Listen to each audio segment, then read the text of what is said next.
I am the least likely person to stand in front of you to speak about women's issues unless I offer you a heartfelt apology for the command structure that me and my fellow men have been able to hold in place for so long. First, I would like to thank Melly and Joanna and Ross and Camille and Jay for the excellent work they've done in building this event into something that Bill Westcott Incorporated is really proud to be a part of, along with our support of Arizona Public Media and the Arizona Libraries and the Confluence Center and the Tucson Pops and other things that we involve ourselves in. Community is a big part of why we do business, and it kind of flips on its head the reason that we have for making money. Next, I'd like to speak a little bit about Joanna.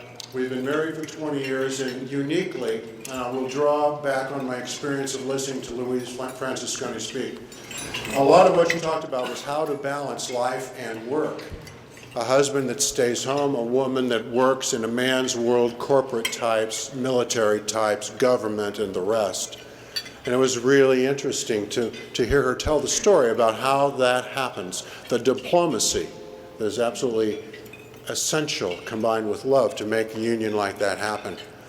Joanna and I work together all day, every day, and we live together all night, every night. So my skill at apologizing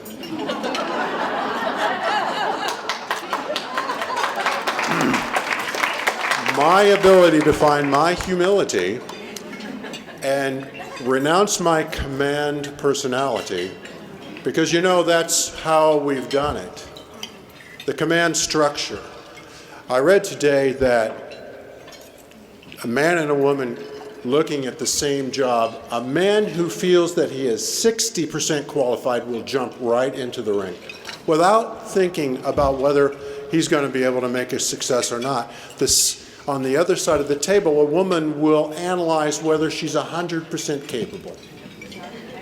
She will do the one thing that stops her, which is hesitate. So here's what I have to tell you. Stand up in the face of no agreement. Continue on without being diminished longer than anybody else, and you will succeed. Stand up, speak out, lean in, and bear down.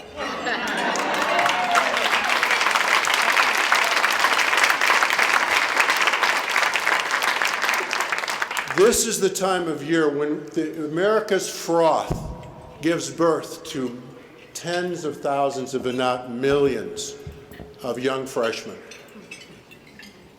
The hopes and dreams and aspirations of these children, the thousands and thousands of parents and grandparents behind them, all take the form of 10,000 futons piled at the foot of the administration building, and that administration's job is to get them through, if they are transfer students, to get them through to graduation, to generate bachelor's degrees and master's degrees, to get kids from the first to the second year successfully. This is an enormous challenge. But the hopes and dreams of a generation are built on the effective administration of the system that creates the college educations that put futures on the tables of kids who have not seen anything but TV and Twitter. I read today that a teenager tweets 100 times a day. So the very nature of reality has changed, and therefore the nature of education has to change with it. And I think it's high time, and I'm very proud that we have a woman in leadership in this role. What we know is that those hopes and dreams and aspirations are something that a system has to take care of. You may have built your castles in the air, but your work may not be lost. You must go forward and put foundations under them. Ladies, I would like to introduce you to the president of the University of Arizona, Ann Weaver Hart.